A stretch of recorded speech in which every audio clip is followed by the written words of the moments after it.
Halo semuanya, Adi di sini. Hari ini tepat tanggal 1 Juni 2020 dan gak terasa udah setengah jalan kita melewati tahun ini. Meskipun sayangnya sebagian besar waktu kita di tahun ini, di awal tahun ini emang kita habiskan di rumah aja. Tentunya ini merupakan dampak dari COVID-19 yang masuk ke Indonesia dan mulai angkanya meningkat sejak awal Maret kemarin. Dan semoga dimanapun kalian berada, dimanapun teman-teman sekarang lagi nonton video ini, saya berharap kalian tetap sehat dan tetap semangat melewati hari-hari menghadapi kondisi saat ini. Hari ini, saya ingin bahas sesuatu yang sedikit mungkin mengganggu saya, mungkin juga bisa menjadi perhatian teman-teman semua, di mana dari berita online yang saya baca tanggal 30 Mei, saat itu ada berita tentang seorang warga negara asing yang mengalami aksi rasisme di salah satu kabupaten di Bali, tepatnya di negara Jembrana. Dan warga negara asing ini membuat video dan menguploadnya ke YouTube dan menyatakan bahwa negara atau Jembrana merupakan sisi buruk dari Bali itu sendiri gitu. Dan hal ini juga akhirnya mendapat kecaman dari banyak orang, nggak cuma warga negara Indonesia, nggak cuma orang Bali sendiri, tapi juga orang asing atau warga negara asing yang tinggal di Bali maupun yang pernah ke Bali. Hari ini kita bakal bahas tentang benarkah orang Bali itu rasis dan seberapa besar pengaruhnya terhadap pariwisata Bali itu sendiri.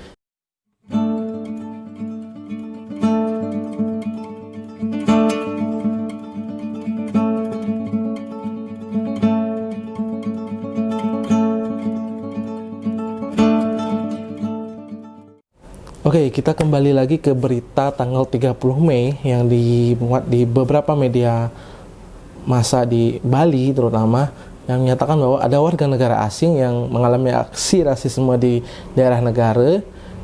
Hal ini sebenarnya menjadi hal yang cukup menarik kalau kita mau perdebatkan.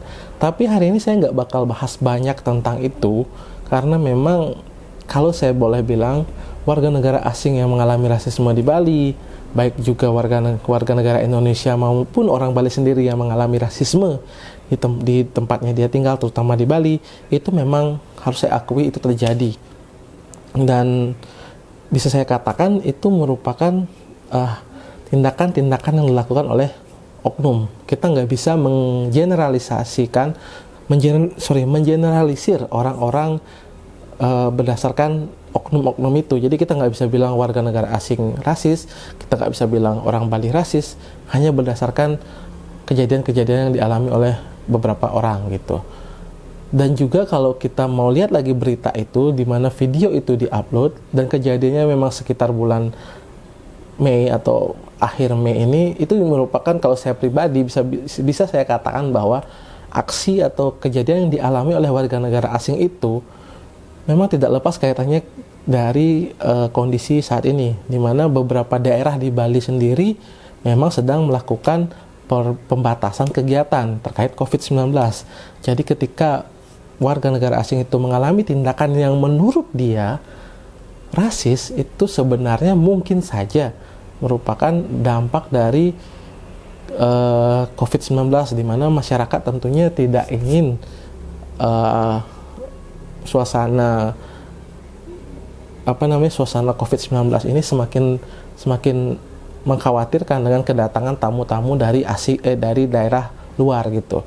Jangankan warga negara asing, warga negara Indonesia atau bahkan orang Bali pun dari daerah lain juga ketika akan masuk ke suatu kabupaten atau kota yang bukan tempat tinggalnya juga pasti dilarang kayak gitu. Kondisi Bali saat ini kayak gitu, karena kita benar-benar ingin kondisi COVID itu tidak menyebar kemana-mana atau tidak terjadi kegaduhan dengan mengurangi aktivitas seminim mungkin gitu. Jadi ketika orang asing ini sedang berjalan-jalan atau melakukan aktivitasnya di daerah tersebut dan di kondisi seperti ini, bisa dimaklumi mungkin kejadian itu terjadi pada dia.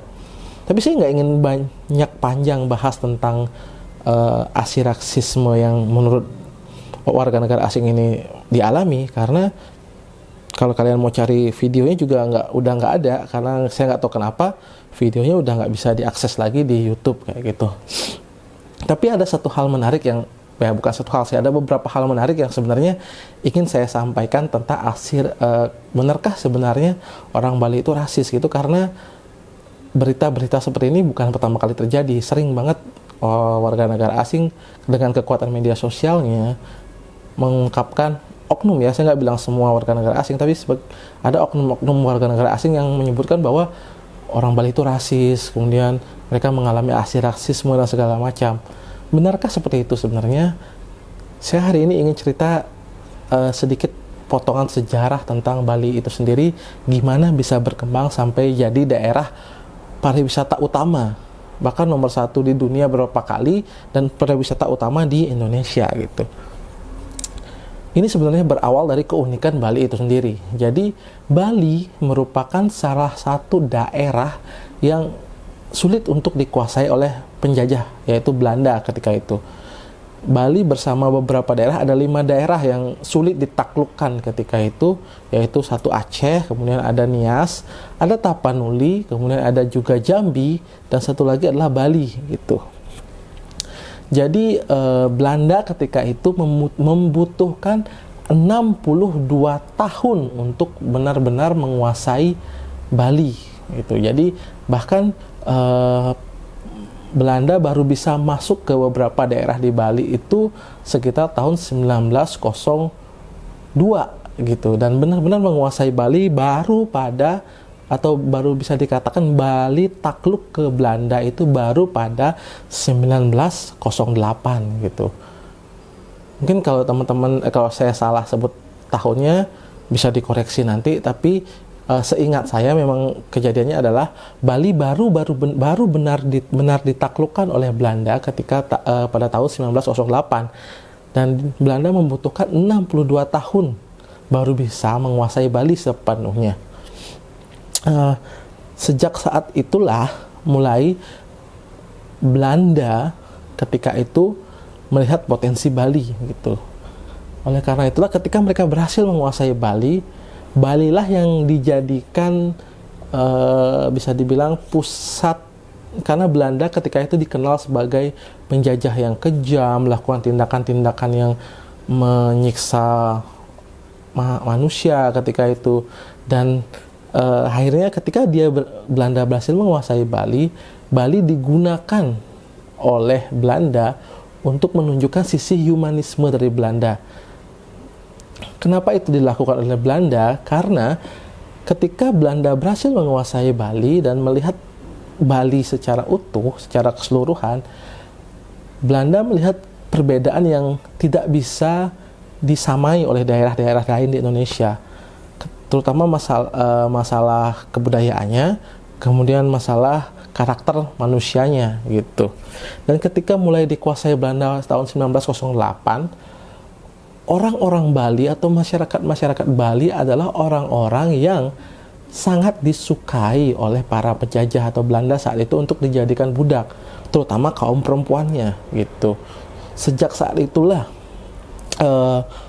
Bali dikenal oleh dunia, bahkan negara-negara dunia lewat, mohon maaf, kecantikan para wanitanya, di mana Belanda ketika itu bukan semua Belanda keseluruhan ya, tapi beberapa orang Belanda yang datang ke Indonesia menyampaikan